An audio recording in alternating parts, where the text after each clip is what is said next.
Menyoal istilah malpraktek dalam profesi advokat. Malpraktek adalah tindakan yang dilakukan yang tidak sesuai dengan mestinya atau tindakan yang di luar prosedur yang ada. Malpraktek, walaupun banyak dikenal di dunia kesehatan, di profesi lain juga terdapat kasus-kasus malpraktek. Contoh, profesi advokat, notaris, dan lain sebagainya. Jika meminjam istilah ini, maka para advokat juga perlu mewaspadai tindakan malpraktek. Pertanyaannya, apa saja yang bisa menjadi acuan malpraktek oleh para advokat?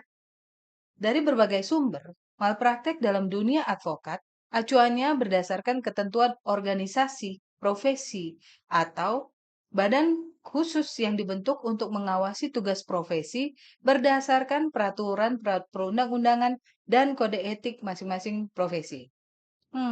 Tapi pertanyaannya,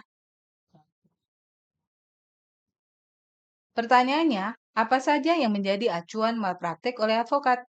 Dari berbagai sumber, malpraktik dalam dunia advokat, acuannya berdasarkan ketentuan organisasi, profesi, atau badan khusus yang dibentuk untuk mengawasi tugas profesi berdasarkan peraturan, perundang-undangan, dan kode etik masing-masing profesi. Pertanyaannya, tapi mengenai kode etik, emangnya ada organisasi advokat yang kode etiknya berbeda? Mari kita tanya ke rumput yang bergoyang. Menurut Undang-Undang Advokat Nomor 18 Tahun 2003, ada beberapa pasal yang mengatur tentang alasan-alasan advokat dapat dikenai tindakan hukum. Salah satu pasal yang kita bahas adalah pasal 6. Advokat dapat dikenakan tindakan dengan alasan: 1. Mengabaikan dan menelantarkan kepentingan kliennya. Yang kedua, berbuat dan bertingkah laku yang tidak patut terhadap lawan atau rekan seprofesinya. 3. Bersikap bertingkah laku bertutur kata dan mengeluarkan pernyataan yang menunjukkan sikap tidak terhormat terhadap hukum, peraturan perundang-undangan, dan pengadilan. Yang keempat, berbuat hal-hal yang bertentangan dengan kewajiban, kehormatan, atau harkat dan martabat profesinya. Yang kelima, melakukan pelanggaran terhadap peraturan perundang-undangan dan atau perbuatan tercela. Yang keenam, melanggar sumpah atau janji advokat dan atau kode etik profesi advokat. Sedangkan ketentuan organisasi profesi yang mengatur advokat sebagaimana pasal 6 huruf F dapat dilihat pada pasal 33 Undang-Undang Advokat. Pasal ini mengatur keberadaan kode etik yang ditetapkan oleh 8 organisasi pada tanggal 22 Mei 2002 yang lalu. Hayo, pada tahu kan 8 organisasi yang melahirkan kode etik advokat ini apa aja? Kalau nggak tahu, komen ya di bawah ini.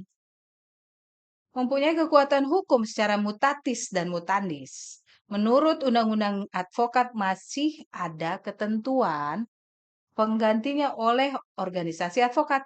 Seiring berjalannya waktu, ke-8 organisasi tersebut membentuk Perhimpunan Advokat Indonesia atau yang kita kenal sebagai PERADI, yang menggunakan kode etik tersebut dengan nama Kode Etik Advokat Indonesia. Dengan demikian, Undang-Undang Advokat dan Kode Etik Advokat Indonesia bisa dikatakan sebagai standar yang ada untuk menilai apakah advokat melakukan malpraktek atau tidak. Ada beberapa aturan dalam Kode Etik Advokat Indonesia yang mengatur standar perilaku mulai dari kepribadian advokat hingga cara menangani perkara. Yang pertama, kepribadian advokat. Selain bertakwa kepada Tuhan Yang Maha Esa, itu wajib kan? Advokat harus bersikap satria, jujur dalam mempertahankan keadilan dan kebenaran, dilandasi moral yang tinggi, luhur dan mulia, dan yang dalam melaksanakan tugasnya menjunjung tinggi hukum, Undang-Undang Dasar Republik Indonesia, Kode Etik Advokat, serta Sumpah Jabatan Advokat. Selain advokat, tidak dapat menolak perkara dengan alasan perbedaan agama, perbedaan suku, keturunan, jenis kelamin, keyakinan politik, dan kedudukan sosialnya, kecuali bertentangan dengan hati nurani. Nah, bicara hati nurani, ini akan bias dan panjang kalau kita bahas, karena menyangkut ke person to person. Bebas dan mandiri serta tidak dipengaruhi oleh siapapun dan wajib memperjuangkan hak-hak asasi manusia dalam negara hukum Indonesia, serta wajib memelihara rasa solidaritas antara teman sejawat. Harus senantiasa menjunjung tinggi profesi advokat sebagai profesi yang terhormat atau officium nobile. Dalam menjalankan profesinya, harus bersikap sopan terhadap semua pihak, namun wajib mempertahankan hak dan martabat advokat. Yang kedua, hubungan advokat dengan klien. Advokat tidak boleh menjamin kepada klien bahwa perkara yang ditanganinya akan menang. Tidak boleh. Yang pertama, advokat bukan Tuhan yang tahu apakah perkara ini akan menang atau tidak. Yang kedua, advokat bukan ahli nujum yang bisa menerawang perkara ini menang atau tidak. Advokat harus menolak mengurus perkara yang menurut keyakinan tidak ada dasar hukumnya. Memaksakan kehendak nggak boleh. Serta wajib memegang rahasia tentang hal-hal yang diberitahukan oleh klien dan wajib tetap menjaga rahasia itu setelah berakhirnya hubungan antara advokat dan klien itu. Tidak boleh ember dan tidak boleh gibah. Tidak menggunakan kata-kata yang tidak sopan baik lisan maupun tertulis dalam membicarakan teman sejawat atau jika berhadapan satu sama lain dalam sidang, pengadilan, saling menghormati, saling menghargai, dan saling mempercayai, juga saling menyayangi ya. Yang ketiga, hubungan dengan teman sejawat.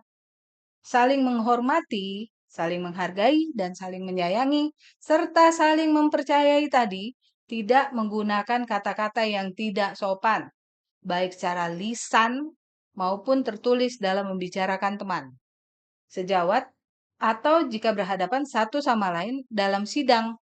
Gak boleh baper-baper. No baper-baper club. Oke? Yang baper itu hanya pacaran, bukan advokat. Advokat juga nggak boleh merebut klien rekan sejawatnya, kecuali yang bersangkutan sudah menyerahkan bukti pencabutan kuasa. Ini sering terjadi. Pura-pura, terus abang-abang dan kakak-kakak tahu apa yang selanjutnya. Yang keempat adalah cara advokat bertindak menangani perkara.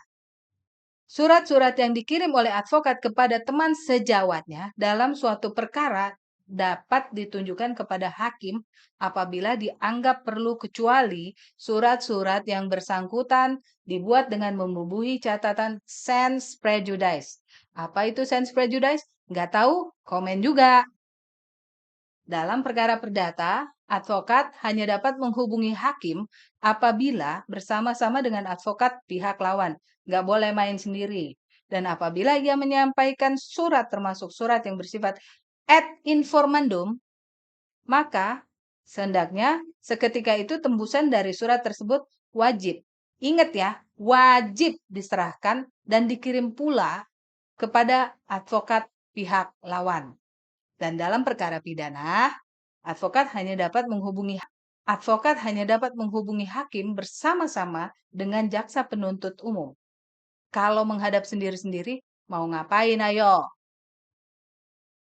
Bebas mengeluarkan pernyataan-pernyataan atau pendapat yang dikemukakan dalam sidang pengadilan dalam rangka pembelaan dalam suatu perkara yang menjadi tanggung jawab baik dalam sidang terbuka maupun dalam sidang tertutup yang dikemukakan secara proporsional dan tidak berlebihan, dan untuk itu memiliki imunitas hukum baik perdata maupun pidana. Selain itu, advokat mempunyai kewajiban untuk memberikan bantuan hukum secara cuma-cuma, pro bono, bagi orang yang tidak mampu. Nah, kalau yang ini saya yakin abang-abang dan kakak-kakak saya, para advokat, pasti sudah melakukannya di kantor masing-masing. Iya kan? Demikian alasan-alasan advokat yang dapat dikenakan tindakan hukum menurut Undang-Undang Advokat dan Kode Etik Advokat yang berlaku. Salam sehat semuanya. Sampai jumpa.